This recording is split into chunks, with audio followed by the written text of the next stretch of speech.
이제 이어서 3-4를 보도록 할 텐데 3-4는 아까 얘기한 대로 올리드를 보면서 하도록 할게. 근데 올리드에서 일단 몇 쪽을 펴냐면 195쪽을 펴. 195쪽.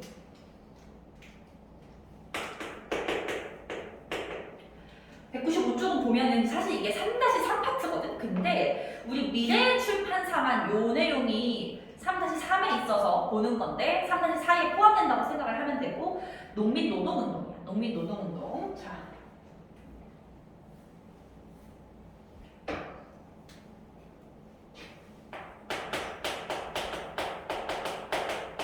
농민운동과 노동운동을 볼 텐데 요 시기에 현실적으로 우리나라 농민들은 대부분이 소작농이었기 때문에 농민운동을 소작쟁이라고 해요. 쟁이는 뭐 투쟁한다 이런 뜻인 거야. 그리고 노동운동도 노동쟁이라고 해요. 이런 표현 정도는 여러 단어가 다 쓰였을 때 스스로 이해할 수 있으면 되고 농민운동, 노동운동을 공부할 때 가장 중요한 것 중에 하나는 1920년대의 농민운동, 노동운동과 1930년대 농민 노동운동이 어떻게 바뀌었는지를 보는 게 가장 중요해. 그래서 그 변화의 모습을 좀 중점적으로 보도록 할 건데 일단 농민운동과 노동운동을 하는 이 어떤 뭔가 주도할 수 있는 단체가 필요할 거 아니야? 그 단체가 하나 있었어. 그 단체의 이름이 바로 뭐였냐면 조선 노동 총동맹이었어. 조선 노동 총동맹이라는 단체에서 이 농민 노동운동을 다 지원을 하는데 문제는 이제 노동과 농민을 함께 한다라는 거지. 한 단체에서 노동 문제와 농민 문제를 한꺼번에 다루다 보니까 시간이 지나면서 야 노동자와 농민이 처한 현실이 다른데 필요로 하는 게 다른데 한 단체에서 하는 것은 말이 안 된다라는 의견이 생기면서 한 단체를 둘로 쪼개게 돼. 쪼갰을 때 하나는 조선 농민 총동맹이 되는 거고 다른 하나는 조선 노동 총동맹이 되는 거야. 요 정도는 사실은 이름 자체에 농민 노동이 들어가 있으니까 전혀 어렵지 않을 거고 처음에 같이 하다가 나중에 쪼갠다는 사실만 알면 돼. 그러면서 20년대 있었던 대표적인 농민 운동과 노동 운동을 볼 텐데 농민 운동의 가장 대표적인 사건은 아무래도 소작쟁이였어. 암태도 소작쟁이. 그냥 사건 이름 자체를 외워주면 돼. 전라도에 있는 암태도라고 하는 섬에서 지주가 한국인이었는데 엄청 악독한 사람이어가지고 소작농과 소작농을 몇 대 몇으로 나눴냐면 9대 1로 나눴다는 거야. 9대 1. 그럼 내가 100만 원 생산하면 90만 원은 지주 주고 나는 열심히 일해서 10만 원밖에 못 받는 그런 상황이었던 거야. 그래서 요 소작쟁이를 한 2년, 3년 꾸준하게 한 결과 6대 4 정도까지 맞췄던 이제 사건이 바로 암태도 소작쟁이였어. 대표적인 노동운동은 원산 총파업인데 이 원산 총파업의 경우에는 내가 연도를 한번 써볼게. 연도는 1929년이고 얘는 연도를 좀 외워주면 좋을 것 같아. 1929년 딱 20년대 마지막. 왜 이 사건의 연도가 중요한지 조금 이따가 설명을 하도록 하고 어쨌든 원산 총파업이라는 사건이 있었다. 이 사건은 사실 시간 순으로 보면 여기로 들어가. 여기. 노동, 농민, 총동맹 나뉜 이후에 원산 총파업이 일어나는데 원산이라는 도시에 있는 한 석유 회사가 있었어. 근데 그 석유 회사에 일본인 관리자, 그러니까 팀장급인 일본인이 한국인 노동자를 구타한 사건이 일어난 거야. 근데 이것이 이제 발단이 돼서 총파업을 하게 되고 되게 사건의 규모가 커져서 중국이나 프랑스에 있는 노동자들이 나도 지지한다라는 편지를 보내올 정도였대. 그래서 이 원산 총파업은 가장 대표적인 노동운동을 보면 돼. 근데 얘들아 생각해봐. 암태도 소작쟁이에서 이 농민들이 주장한 것은 이거였어. 소작물을 낮춰달라. 뭐 농민들의 삶의 처우를 개선해라. 뭐 이런 거였지. 노동운동에서도 원산 총파업에서 주장한 게 이거야. 임금 올려달라. 노동 시간 줄여달라. 노동 조건 개선해달라. 이런 거였거든. 이때 이들의 주장이 과연 독립운동이라고 볼 수 있을까? 전혀 독립운동하고 관계가 없지, 그렇지? 이것은 독립운동, 항일운동이 아니라 이렇게 써볼게. 이들의 투쟁은 생존권 투쟁이었어.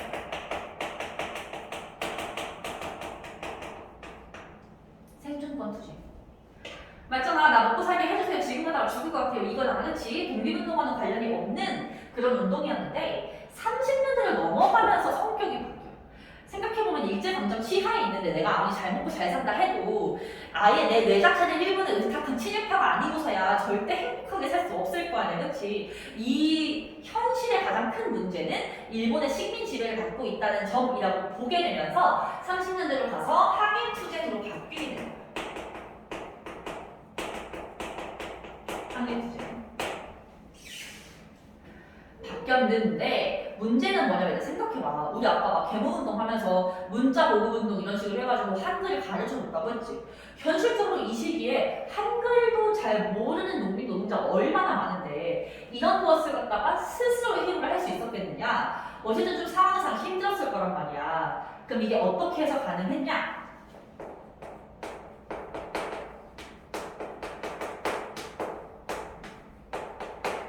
사회주의자들이 지원을 해줬기 때문이었어. 아까 사회주의 얘기하면서 농민 노동운동 지원한다, 농민 노동자 좋아한다라고 했지. 이들이 적극적으로 지원하면서 이제 뭐 예를 들면 노동자인 것처럼 취업해서 공장에 들어간 다음에 노동자들 모아놓고 이런 문제가 있는데 당장 노동 시간을 개선하는 것만으로 바뀔까? 이런 여론을 조성하는 거야. 그렇게 해서 이렇게 변화가 큰 변화가 생길 수 있게 됐어. 되게 중요하고 아까 말했듯이 사회주의는 불법이야. 이 당시에 치안유지법으로 불법이 됐어. 그렇기 때문에 이 사회주의자의 지원을 받은 농민 노동운동은 이때부터는 좀 합법적으로 이루어지기 좀 어려웠어. 그래서 이건 약간 키워드라고 생각을 해주면 되는데 앞으로는 이 30년대에는 어떤 단어가 나올 거냐면 비합법적인 투쟁이다. 또는 더 과격해진다. 또는 합법이 아니니까 지하에 들어가서 활동한다 해서 지하 조직화된다. 이런 표현이 쓸 거야. 문제 풀다가 이런 단어를 보이면 30년대로 풀면 돼.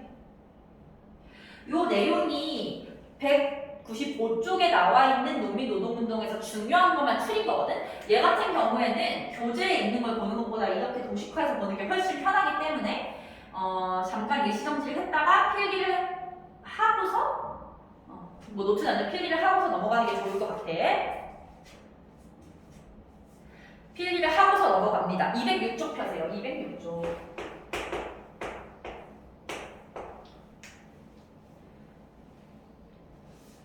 206쪽의 내용은 되게 쉬워. 일단 206쪽을 보면 도시화가 나와 있는데 여기 도시화 제목을 봤을 때 식민지 도시화라고 나와 있지. 어쨌든 간에 우리는 일제강점기에 도시가 발달을 하고 공업도 발달하면서 되게 나라가 조금씩 발전을 해나간 것은 맞아. 그래서 일본 입장에서는 우리가 왜 일제강점기 역할을 사과해야 되냐, 너네 나라 오히려 우리가 지배해줘서 더 발전한 거 아니냐라고 얘기를 해. 사실 그 발전했다는 사실 자체는 숨길 수가 없어. 그런데 그 발전시켜준 것이 한국인의 생활을 개선시켜주기 위함이었느냐? 그게 아니라는 거지. 자기네가 식민지배하기 편한다고, 자기네가 한국을 기반으로 나중에 만주나 중국을 진출하려고 도시를 건설했다는 거야. 그러니까 결론적으로는 도시화가 됐으나 그 목적은 침략에 있다라는 것을 알게 해주는 단어가 바로 식민지 도시화라는 거야. 그거를 잘 알고 계시면 돼. 근데 그냥 중요한 것만 보면 돼서 쌤이 체크하는 것만 볼게. 괄호 2번 도시화 진행에서 동그라미 4번에 밑줄입니다. X자형 단선 철도망. X자형 단선 철도망. 일본이 이때 우리나라에다가 철도를 세우는데 그 철도가 병임선, 병부선, 병구리선, 요거는 일제강점기 되기 전에 구성한 거고, 일제강점기 병원선에다가 호남선까지 이렇게 설치를 했는데 요것이 이제 X자도라라는 거지.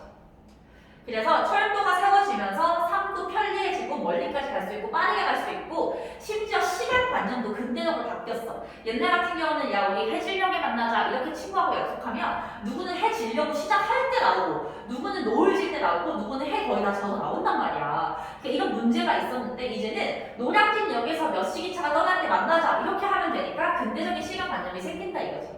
하지만 일본이 왜 이렇게 X자형으로 철도를 만들었느냐? 일단은 부산으로 배 타고 들어와서 의주를 통해서 중국이나 만주로 진출할 수 있고 요 위치 같은 경우는 위에 있는 러시아의 침략에 대비할 수 있고 전라도에서 나는 쌀을 갖다가 하다가 이렇게 이동시켜서 일본으로 쉽게 가져갈 수 있다라는 거지. 그래서 이 철도 부설의 목적 역시 침략에 있다라고 하는 것을 반드시 알고 있어야 돼. 그 다음 동그라미 5번 볼게. 일본인과 한국인의 거주 지역이 서울 내에서 구분이 돼 있었는데 이렇게 서울이 이렇게 있으면 가운데 청계천을 기준으로 얘들아 지금도 뭐 이런 말을 하는 게 교육적이진 않지만 한강이 있을 때 한강 위, 강북과 한강 아래, 강남 중에서 보통은 이제 강남이 잘 산다 이런 말 하잖아. 이때도 똑같이 청계천 남쪽을 남촌이라고 해서 여기가 더 잘 사는 동네였고 일본인 거주지였어. 청계천 북쪽을 북촌이라고 하고 이 북촌이 한국인이 주로 사는 곳이었고 조금 비교적 못 사는 곳이었지. 남촌은 지금의 명동 지역이고 북촌은 지금의 충무로 지역이라고 해. 이렇게 나눠져 있다는 거 그냥 보시면 되고요.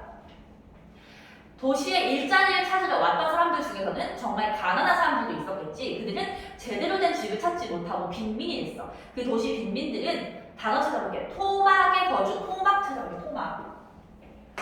토막집이라고 하고 이런 것들 지어서 살았다는 거야. 아래 보시면 뭐 사진도 나와 있지만 절대 인간적인 삶이라고 볼 수 없었겠지. 어쨌든 간에 이렇게 토막집을 지어 살았고 토막집을 지어 살던 사람들 자체를 토막민이라고 부릅니다.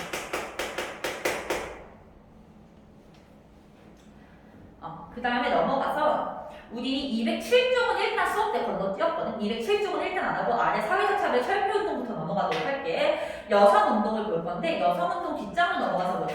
208쪽을 펴서 여성운동에서 맨 위에 근우회에다가 별표를 하시고요. 여성운동은 사실상 근우회만 아시면 됩니다. 그 다음 근우회 옆에다가 뭐라고 쓸 거냐면 근우회 옆에다가 신간회의 자매단체라고 써볼게요. 신간회의 자매단체다. 근우회가 한마디로 그 신간회의 여성 버전이 근우회라는 거지. 신간회는 비타협적 민족주의랑 사회주의가 같이 설립한 단체였지. 근우회도 마찬가지로 비타협적 민족주의 여성과 사회주의 여성이 함께 만든 단체라고 보면 돼. 강령에서도 보면 여성의 단결과 지위 향상을 도모한다라고 되어 있잖아. 여기서 말하는 단결은 민족주의와 사회주의 단결을 의미하겠지. 넘어가서 소년운동 볼게. 소년운동 같은 경우는 이제 어린이날을 떠올리면 돼. 어린이날을 제정하는 것이 이 소년운동의 일환이었는데 어린이날 하면 방정환이 떠오르죠. 방정환이 요 시대에 활동했던 사람이었어. 방정환을 체크를 하시고 어린이날을 제정하고 잡지 어린이를 가능했다. 그런데 앞에 그 단체 이름을 보니까 천도교 소년이라고 나와있지. 천도교에 체크를 하시고 천도교라는 종교가 소년운동에 적극 가담했다는 걸 알면 돼. 천도교는 원래 동학이었잖아. 우리 1학기 때 동학에 대해서 배울 때 인내천 사상을 바탕으로 인간 평등을 주장한다고 했었지. 이제 평등에 어린이는 왜 빼느냐 이거야. 어린이도 똑같이 어른처럼 인간이다라고 하는 운동은 이제 천도교 소년회가 한 것이고 그 중에 한 명이 방정환이었던 거야. 형평운동은 별표가 되어 있죠. 별표 2개 추가해서 별표 3개로 만드시고요. 형평운동은 백정들이 이렇게 샀거든요. 백정.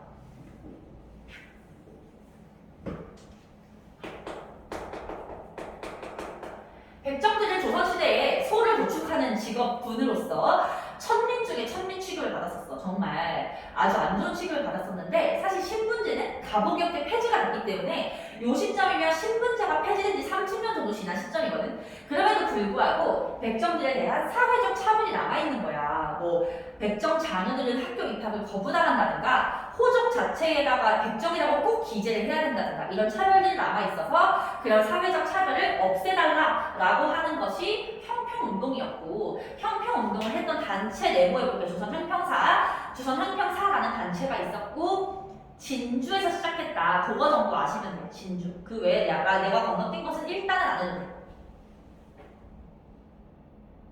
자, 그러면 이제 넘어가서 이제 맨 아래에 있는 민족문화 수호운동을 보실 텐데 민족문화 수호운동은 크게 봤을 때 우리 역사를 지키려는 노력과 우리 국어, 언어를 지키려는 노력으로 나눠서 볼 수가 있어.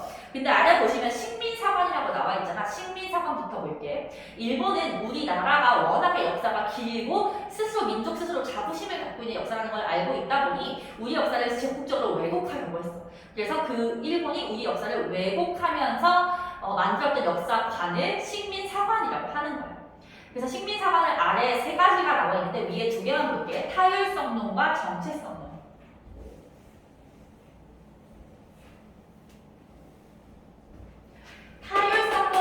경우에는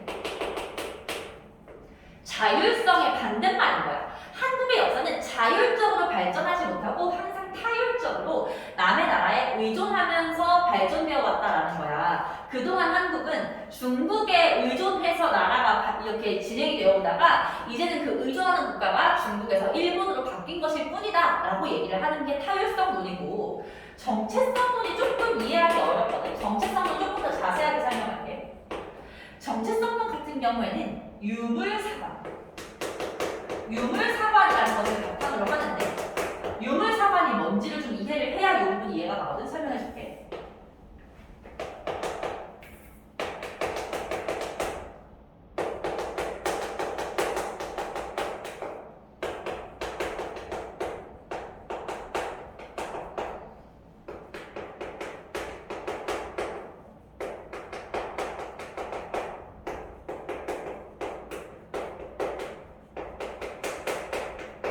유물사관이라는 역사학은 인류의 역사 발전 과정을 경제적인 측면에서 서술을 해. 그러면서 뭐라고 하냐면, 원시 시대에는 사냥한 것을 다 같이 나눠 먹는 공산주의 사회였다가 고대 시기에는 노예를 부려먹는 노예제 사회였어. 그러다가 중세 시대가 되면 봉건제라고 해서 높은 신분이 낮은 신분을 착취해서 먹고 사는 사회였고, 근대 자본주의로 이렇게 넘어온다. 그게 모든 나라의 공통적인 발전 과정이다라고 얘기를 하는 게 유물사관인데, 이 유물사관에 입각해서 일본이 우리 역사를 어떻게 왜곡했느냐?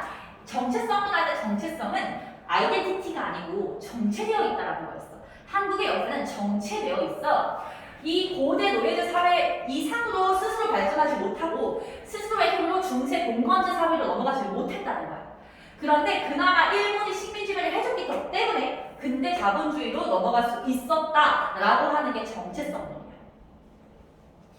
거기 교재 보시면 한국은 발전 없이 정체되어 있으며 중세 봉건 사회를 거치지 못했고 스스로 근대화할 수 없는데 일본 덕분에 근대화했다라고 하는 게 정체성론이지. 이때 209쪽 맨 위에 식민 상황 극복을 위한 노력 파트가 바로 요것들을 하나하나 깨부수는 상황이 되는 거야. 이때 첫 번째 보시면 민족주의 사학이 나와 있지. 민족주의 사학 옆에다가 이렇게 쓰세요. 타율성론 반박. 타율성론을 반박했다. 타율성론은 우리 역사가 자율적이지 못하고 의존적이다라고 한 건데, 민족주의 사학에서는 우리 역사가 얼마나 주체적인지를 얘기를 하고 싶었어. 민족주의 사학자는 두 명이 있어. 박은식과 신채호. 우리 박은식은 앞에서 뭐 할 때 배웠었냐면 대한민국 임시정부의 2대 대통령이었지. 신채호는 되게 많이 나왔어. 1학기 때 신민회에서도 나왔었지만 이번엔 뭐 할 때 나왔냐면 임시정부에서 국민대표회의 열었을 때 창조파 중에 한 명이었었고, 의열단의 행동 강령을 쓴 사람이 이랬지. 이 사람이 원래 지금 역사학자이기 때문에 여기서 되게 중요하게 다뤄지는 거야. 박은식부터 보면 민족 정신으로서 조선 국혼을 강조한다. 국혼의 동그라미를 하시고, 우리 막 그런 말 들어봤지. 뭐 우리 민족만이 갖고 있는 얼이 있다. 우리 민족만의 한이 있다. 이런 표현 쓰잖아. 그 얼이라는 개념을 박은식은 국혼이라는 단어로 표현한 거라고 생각을 하면 돼.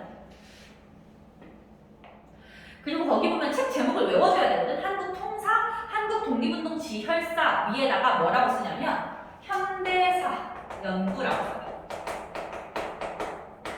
박은식은 주로 현대사를 연구하신 분이고, 그래서 현대사를 연구해서 쓴 책이 한국 통사랑 한국 독립운동 지혈사인 거야. 한국 통사는 뜻을 풀이해보면 한국의 고통스러운 역사라는 뜻으로 이제 일본이 우리를 어떻게 짓밟았는지를 서술을 한 것이고, 한국 독립운동 지혈사는 한국 독립운동의 피나는 역사라는 뜻이야. 반면 신채호는 이 박은식이 현대사였던 것과는 반대로 신채호는 고대사 연구에 주력을 했어. 책 제목 체크해볼게. 조선상고사, 조선사연구초. 조선상고사, 조선사연구초. 그래서 뭐 신라, 고려 이런 옛날 역사를 저술을 했다. 이거 구분하시고, 동그라미 3번에 있는 조선학 운동은 박은식, 신채호의 영향을 받은 하나의 어떤 계통이라고 생각을 하면 되는데, 말 그대로 조선에 대한 관심을 갖는 거야. 사람 이름만 외우세요. 정인보, 문일평, 안재홍. 이렇게 박은식, 신채호 중심으로 민족주의 사학은 정리를 하면 되고 사회경제사학을 볼게. 사회경제사학의 경우에는 백남은 이름을 체크하시고요. 사회경제사학이라는 제목 의 주장, 동일의 주장의 밑줄 그을게. 이 정체성론을 비판한 거야. 민족주의 사학은 타율성론을 비판한 거라면 사회경제사학은 정체성론을 비판한다. 백남은 유물사관의 바탕을 둬서 뭐라고 얘기했냐 이거야. 원시공산주의, 고대 노예제, 중세공건제, 근대자본주의 이런 세계사적인 보편적 발전 과정에 한국도 똑같이 발맞춰 발전해왔다 라고 주장을 한 거야. 세계사적 보편적 발전 과정에 발맞춰서 발전해왔다. 이게 사회경제사학의 내용이야. 별로 어렵지는 않죠. 그냥 요거를 이해하는 것 자체가 중요한 것 같아. 그 다음에 이제 아래 내려가서 바로 3번 실증사학을 볼게. 실증사학. 실증사학은 말 그대로 실제 증거가 있어야 된다. 팩트가 없이는 역사라고 할 수 없다라면서 증거를 바탕으로 역사를 객관적으로 서술하고자 했어. 진단학회라는 학회가 조직됐고 거기서 발행한 것이 진단학보라는 어떤 역사서였고요. 여기까지가 역사학이야. 국어 연구를 볼 텐데 국어 연구를 보시면 바로 1번의 조선어 연구회랑 바로 이번에 조선어 학회가 나와 있지. 근데 조선어 연구회 옆에다가 써보시면 조선어 연구회는 20년대 활동, 학회는 30년대 활동이야. 그것만 옆에 좀 써볼게. 연구회는 20년대, 학회는 30년대. 일단 두 단체는 이름도 조금 다르지만 활동에 시기가 다른데 연구회랑 학회 같은 경우에는 어떤 무슨 활동을 주면서 이걸 연구회가 했니 학회가 했니를 물어보거든. 이때 하나하나 외울 필요 없이 그냥 쉽게 구분하는 법을 알려줄게. 연구회는 우리가 흔히 생각하는 동아리 수준이고 학회는 대학 교수 수준이라고 생각하면 돼. 우리 지금도 대학 교수님들 뭐 박사 이런 분들 학회 열어가지고 자기 쓴 논문 발표하고 이러거든. 조선어 학회는 대학 교수 수준, 연구회는 너희들도 학교에서 동아리 만들면 할 수 있는 수준이라고 생각을 하면 돼. 이렇게 봤을 때 연구회를 보면 뭐 각야날 제정, 각야날이 지금의 한글날이겠지. 그 자치 한글 간행 이런 거 그냥 너네들끼리 모여서도 할 수 있는 거잖아, 그렇지? 동아리 수준이라면 조선어 학회는 한글 맞춤법 통이랑 표준어 및 외래 표기법 통이랑 이런 것들을 만들게 되고 대학 교수 수준이지. 밑줄 그어볼게. 우리말 큰 사전 편찬시도, 우리말 큰 사전 편찬시도. 시도라는 게 중요해. 우리말 큰 사전을 편찬하려고 하다가 옆에 보시면 일제가 조선어학회 사건이라는 사건을 조작을 해서 이 대표적인 인물들이 다 구속되어 가면서 완성을 하지 못하게 되고 광복 이후에 완성을 하게 된다. 여기까지 보시면 되고 아래 종교계도 건너뛰었는데 건너뛴 것들은 나중에 이제 학교별로 모여서 할 때 보게 될 거라서 일단은 내가 언급한 거 위주로 보면 돼. 중요한 건 거의 다 같다고 생각하시면 되고 여기까지 강의 들은 다음에 복습해서 퀴즈 보기 전까지 암기를 해서 오시면 됩니다. 자, 수업 여기까지 마치도록 할게요.